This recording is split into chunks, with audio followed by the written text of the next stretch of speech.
गया स्नातक निर्वाचन क्षेत्र से चुनाव लड़ने आए हैं जीवन कुमार जी। वे शिक्षा क्षेत्र में घूम रहे हैं, शिक्षकों से मिल रहे हैं, विद्यालयों में घूम रहे हैं और शिक्षा व्यवस्था को समझ रहे हैं। उनका कहना है कि सरकार शिक्षकों का खून चूस ले रही है, खून निकाल ले रही है। क्या है पूरा मामला, शिक्षकों की स्थिति क्या है और विद्यालयों की स्थिति क्या है, अब बताइए। 8 शिक्षक 20,000 बच्चों को कैसे पढ़ाएंगे? कई तरह के सवाल हैं। क्या बोलते हैं इस पर जीवन कुमार, आप देखिए। लगातार हम देख रहे हैं कुछ वर्षों से कि शिक्षक का सम्मान जो है समाज में गिर रहा है, और इसका कारण शिक्षक है नहीं, इसका कारण समाज में वे लोग हैं जो शिक्षा व्यवस्था को ठीक से नहीं समझने का प्रयास कर रहे हैं। इसका कारण सरकार है, सरकार की नीतियां हैं। मैं सरकार का विरोध करने के लिए यहाँ पे प्रेस कॉन्फ्रेंस नहीं कर रहा हूँ, मेरा ये मकसद नहीं है। लेकिन चूंकि सरकार शिक्षा व्यवस्था के प्रति उदासीन है, तो हमारा काम है एक आईना दिखाना कि आप इसको दुरुस्त कीजिए। और जब तक आप इसको दुरुस्त नहीं करेंगे, तब तक एक नई व्यवस्था के बारे में, बेहतर शिक्षा के बारे में आप नहीं सोच सकते हैं। आप नालंदा यूनिवर्सिटी को बनाने का काम कर रहे हैं, आप उसमें पूरा प्रयास कर रहे हैं, लेकिन मूल चीज को आप प्रयास नहीं कर रहे हैं ठीक करने का। मूल चीज क्या है? आज भी देखिएगा कि जितने बच्चे हैं पूरे बिहार में पढ़ने वाले, उसमें 90% बच्चे सरकारी स्कूल में पढ़ते हैं, और उन 90% बच्चों को आप ध्यान नहीं दे रहे हैं कि उनका विकास कैसे होगा। उनको पढ़ाने वाले जो टीचर हैं वो बेहद कुंठित है, उनके मन में हमेशा कुंठित विचार घूमते रहता है, और एक कुंठित विचार से, अशांति मन से कैसे आप बेहतर गुणवत्ता की बात कर सकते हैं? जब तक उनका विचार दुरुस्त नहीं रहेगा, जब तक उनके अंदर एक भावना नहीं रहेगी कि हाँ हम बिल्कुल स्वस्थ मन से नहीं पढ़ाएंगे, तब तक आप कैसे बेहतर शिक्षा की बात कर सकते हैं? मैं 2-3 चीजों पर यहाँ पे चर्चा करना आवश्यक समझता हूँ। आप देखिएगा हाई स्कूल में जितने भी टीचर हैं, आज के डेट में करीब 9 के बराबर जो है परमानेंट शिक्षक की उपस्थिति है। मैक्सिमम टीचर नियोजित है वहां पर, और उसके अलावा गेस्ट टीचर की वहां पर बहाली हुई है। तो आप दोनों में देखिएगा कि गेस्ट टीचर का जो पेमेंट की हम बात करते हैं, तो उनका पेमेंट सिस्टम ऐसा है जिससे चाइनीज पेमेंट से भी खराब है। उनका पेमेंट एक सुपरवाइजर के पेमेंट से भी कम है। एक सुपरवाइजर का पेमेंट गेस्ट टीचर के पेमेंट से ज्यादा होता है। जब आम आदमी आमतौर पर आप देखते होंगे, कभी कोई घर में झगड़ा करके कहीं बिहार से बाहर चला गया काम करने के लिए, लुधियाना, पंजाब, बेंगलोर, तो कंपनी में उसको 15,000 रुपया प्लस एक्स्ट्रा काम करते हैं, तो मतलब 20-25 हजार कमा के वो घर भेज देता है, और रहने खाने की उसकी व्यवस्था होती है। एक स्किल्ड वर्कर का जो पेमेंट है श्रम संसाधन विभाग में देखिएगा, स्किल्ड वर्कर का पेमेंट एक शिक्षक को नहीं मिल रहा है। मैं 8 जिला में लड़ रहा हूँ, गैर शिक्षक निर्वाचन क्षेत्र से मैं चुनाव लड़ रहा हूँ, और 8 जिला में मैं यही महसूस कर रहा हूँ कि कहीं भी कोई ऐसा हमको एक भी शिक्षक नहीं मिले, गेस्ट टीचर, ये कह दे कि हम संतुष्ट हैं। इसका मतलब असंतुष्ट मन से वो पढ़ा रहे हैं, कोई भी छुट्टी नहीं मिलती है उनको। आप कोई भी जयंती पर वो स्कूल जाते हैं, उसका पैसा नहीं मिलता है। अभी फरवरी के महीने में उनको शिक्षक नहीं बनाया गया है, जिसके कारण जो है उनका सैलरी नहीं बनेगा कई जगह। तो ये एक क्या व्यवस्था है? आप उनको एक शोषण कर रहे हैं एक तरह से। नियोजित शिक्षक का भी वही हाल है। नियोजित शिक्षकों की जो बहाली हुई, उसमें उनके साथ जो सेवा शर्तें लागू की गई, उन शर्तों में भी बहुत ऐसी गंभीर समस्याएं हैं, जिन समस्याओं के कारण आज स्थिति बद से बदतर होती चली जा रही है। आप देख लीजिए, आप हमेशा लगातार आप सुनते होंगे कि नियोजित शिक्षक द्वारा वेतन विसंगति की बात की जा रही है, एमएससीपी की बात की जा रही है। हमेशा वेतन विसंगति के साथ साथ और कई मुद्दे पर प्रोविडेंट फंड पर चर्चा होती है। आपने प्रोविडेंट फंड पर पैसा लॉक कर दिया है, आप सैलरी के हिसाब से पैसा नहीं दे पाते हैं। 15,000 रुपया प्रोविडेंट फंड पर आपने लॉक कर दिया है। आखिर ऐसा क्यों? पूरे हिंदुस्तान में, जब हम कहते हैं पूरे भारत में एक ही नियम है कि सैलरी के हिसाब से पीएफ का पैसा कटेगा, तो आप उनको बाउंडेशन क्यों कर रहे हैं? आप वहां बंधन क्यों कर रहे हैं? आपको बंधन नहीं करना चाहिए। अब सरकार में 52 डिपार्टमेंट है, तो 51 डिपार्टमेंट को आप राजकर्मी का दर्जा दिए हैं, तो एक 52वां डिपार्टमेंट शिक्षक को क्यों नहीं? आखिर क्या अपराध किए हैं वो, और किस अपराध की सजा आप दे रहे हैं उनको? तो हमारा कहना है कि इन सारी चीजों पर गहराई से विचार करना होगा।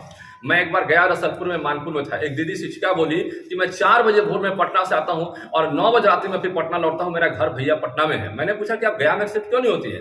बोले कि 2 बच्चे हैं और मेरे 2 गार्जियन हैं, उनका इलाज पटना में कंटिन्यूअस चलता है, डॉक्टर के पास जाना पड़ता है, तो पूरी व्यवस्था को हम शिफ्ट करने में असक्षम है यहाँ पर। तो आप सोचिए कि भीषण ठंड में 4 बजे भोर में जो कोई महिला शिक्षिका वहां से निकल रही है और फिर वहां वापस लौट रही है, तो उनके एक तो खर्चे भी हैं, एक तो पैसा कम मिलता है, और दूसरा जो है इस व्यवस्था में उनको गुजरना पड़ रहा है। तो ट्रांसफर की व्यवस्था बहुत जरूरी है। आपने दिव्यांगों को ट्रांसफर की व्यवस्था दी है, लेकिन उन व्यवस्था उसको लागू नहीं किया है। आप ऑफलाइन ऑनलाइन के चक्कर में फंसा के रखे हुए हैं। ये क्या ऑफलाइन का ऑनलाइन का चक्कर है?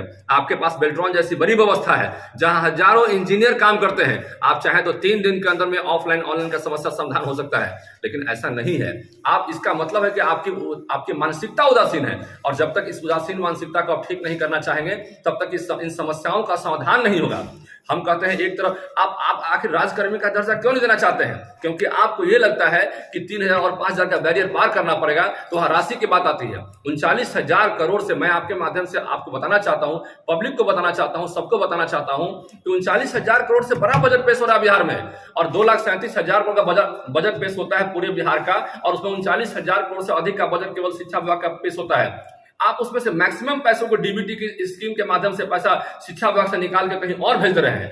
हम विरोध नहीं कर रहे हैं सरकार का कि आप मत कीजिए, लेकिन आपको शिक्षक के लिए भी पैसा बचाना चाहिए, क्योंकि पूरी शिक्षा व्यवस्था का प्राण शिक्षक ही होते हैं, और उस प्राण में से आप खून निकालने का काम करेंगे तो कैसे व्यवस्था चलेगा? जब हृदय को ही आप चौक करने का काम करेंगे तो व्यवस्था कैसे चलेगी? नहीं चल सकती ऐसी व्यवस्था को, आप नहीं चला सकते इस व्यवस्था को। तो आपको बल्कि एनर्जी डालने का काम करना पड़ेगा, आपको उसमें खून डालने का काम करना पड़ेगा, और तब जाके व्यवस्था की बात कर सकते हैं।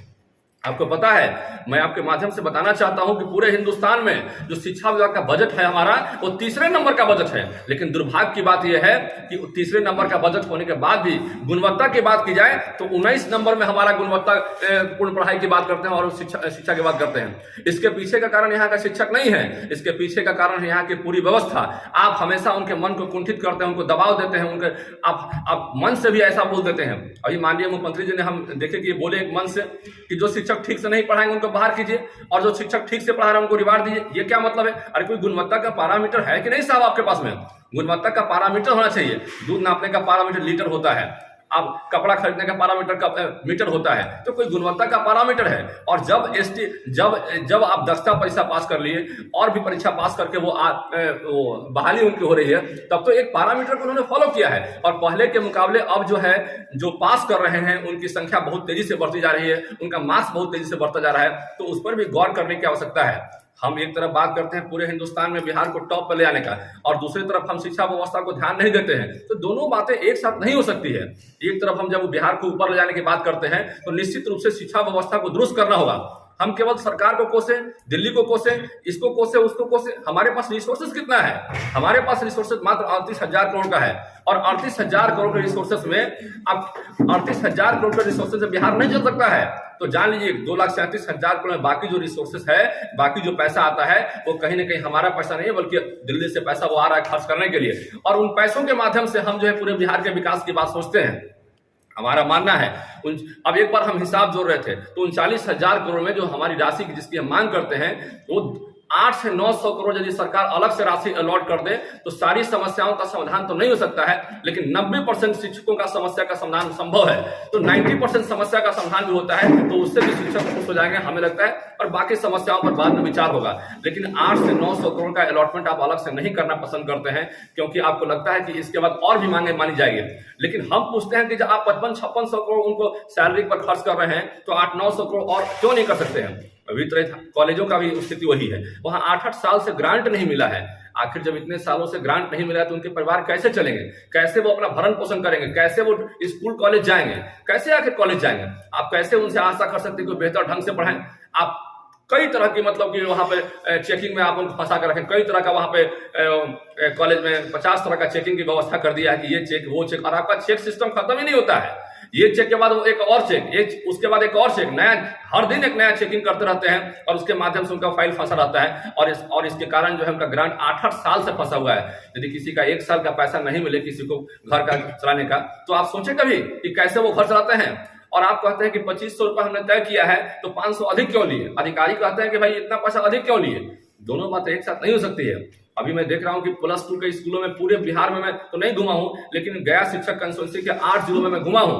कहीं भी +2 स्कूल में हमें शिक्षकों की उपस्थिति नहीं मिली कि पूरे के पूरे शिक्षक बहाल किए हैं। आरा में घूम रहा था, आरा में फिजिक्स के 8 टीचर केवल वहां नियोजित हैं, और 8 टीचर के भरोसे 20,000 बच्चों की पढ़ाई हो रही है। क्या यह संभव है कि 8 टीचर 20,000 बच्चों को पढ़ा पाएंगे? कोई भी एक आम आदमी भी पूछिएगा तो वो ये सवाल का जवाब देगा कि नहीं, ये नहीं संभव है। उसके बाद कुछ गेस्ट टीचर की आपने 15-20 बहाली की है तो नहीं संभव है। आप एक तो आपके पास पूरा संख्या भी कम है, संख्या नहीं है, और जितनी संख्या है उसको भी आप कुंठित करने का प्रयास कर रहे हैं। तो एक हमें लगता है कि सरकार की इतनी उदासीन मानसिकता से हमारी शिक्षा व्यवस्था का दुरुस्त करने की जो बात हो रही है वो नहीं हो सकती है। इसको सुधारने के लिए हमें कस के वहां लगना पड़ेगा और सारे लोगों को लगना पड़ेगा। पब्लिक में भी ये मैसेज है, पब्लिक भी अब समझने लगी है। पहले पब्लिक नहीं समझती थी, पहले पब्लिक समझती थी कि शिक्षक का मतलब कि मुखिया जी के अनुकंपा पे बहाली वाला शिक्षक, लेकिन अब पब्लिक के दिमाग में आ गया है कि ये लोग पीएचडी किए हुए हैं, ये लोग डबल एमए किए हुए हैं और ये लोग क्वालिफाइड लोग हैं। तो ये क्वालिफाइड लोग को जब तक हम ठीक से ट्रीट नहीं करेंगे तब तक हमारी शिक्षा व्यवस्था दुरुस्त नहीं हो सकती है। हम देखते हैं इसके अलावा हमारे पास कई चीजें हैं। अभी हम अतिथि शिक्षकों की बात करते हैं, अप्रशिक्षित शिक्षक, कई लोग अप्रशिक्षित हैं, जो प्रशिक्षित हुए बाद में उनको भी पेमेंट कई जगह फंसा हुआ है। अभी कुछ 18 की बहाली में कुछ नए टीचर्स की आपने बहाली किया था, उसका भी पैसा फंसा हुआ है। तो इसका व्यवस्था जो है कहीं ना कहीं दुरुस्त करने की जरूरत है। इसी के लिए एक हम लोगों ने आयोजन किया है और एक सम्मान की प्रक्रिया शुरू की है, क्योंकि आपने तो सम्मान गिराने का काम किया है। और मैं उसका एक उदाहरण देता हूं, साइकिल योजना के माध्यम से साइकिल योजना के माध्यम से अभी आप जो डीबीटी के माध्यम से पैसा दे रहे हैं, तो वो क्या है? पहले तो गुरुजी के पास आके प्रणाम करते थे कि भाई प्रणाम गुरुजी, प्रणाम सर, प्रणाम मैडम, ये साइकिल हमको नहीं मिला है। अब तो आना भी पसंद नहीं करते हैं। तो कई ऐसी चीजें हैं जिस पर वहां डिस्कशन होगा उस कार्यक्रम में। हम चाहेंगे कि आपके माध्यम से कि सब लोग